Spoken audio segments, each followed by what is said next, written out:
एक और मासूम सिंध हुकूमत की नाअहली की भेंट चढ़ गया। खुले गटर में गुज़िश्ता साल भी कई बच्चे जान की बाजी हार गए थे। Opposition leader Sindh assembly Ali Khurshidi की सिंध हुकूमत पर तनकीद। बोले मेयर कराची और महकमा बल्दियात खुदा के अताब से डरे। वज़ीर बल्दियात काबीना के सामने जवाब दे, नहीं तो आवाम जवाब लेना जानती है। जमात इस्लामी PTI ने पीपल्स पार्टी की बी टीम होने का सबूत दिया है। फरीकी पसमानदा ममालिक की गवर्नर सिंध सरकार से ज्यादा बेहतर हो चुकी है। आज एक और अफसोसनाक वाकया शाह फैसल कॉलोनी कराची में पेश आया है और उसमें गटर के ढक्कन ना होने की वजह से एक और मौत हो गई। ये सिंध हुकूमत की नाअहली की भेंट चढ़ रहा है ये शहर और ये पूरा सूबा। सिंध में और खासकर शहर कराची में ये एक नया तरीका है मौत का।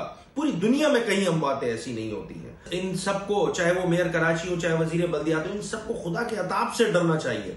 इस वाक़े पे मेयर कराची हो, वजीर बल्दियात हो, टाउन का जिस टाउन में ये वाकया हुआ है उस टाउन का चेयरमैन हो, यकीन जानिए ये तीनों जमातें, चाहे वो पीपल्स पार्टी हो, चाहे वो तहरीक इंसाफ हो या जमात इस्लामी हो, इन तीनों ने कराची पे सौदेबाजी करके एक लूला लंगड़ा बल्दियाती निज़ाम हम पे मुसल्लत किया। हम शहर कराची वालों पे मुसल्लत किया और वो इतना एम्पावर है कि इस शहर में गटर के ढक्कन नहीं लगा सकता। अफ्रीकी ममालिक की, उन पसमानदा अफ्रीकी ममालिक की बात करूं तो उनकी भी जो गवर्नेंस है वो सिंध हुकूमत से कई लाख दर्जे जो है वो बेहतर है।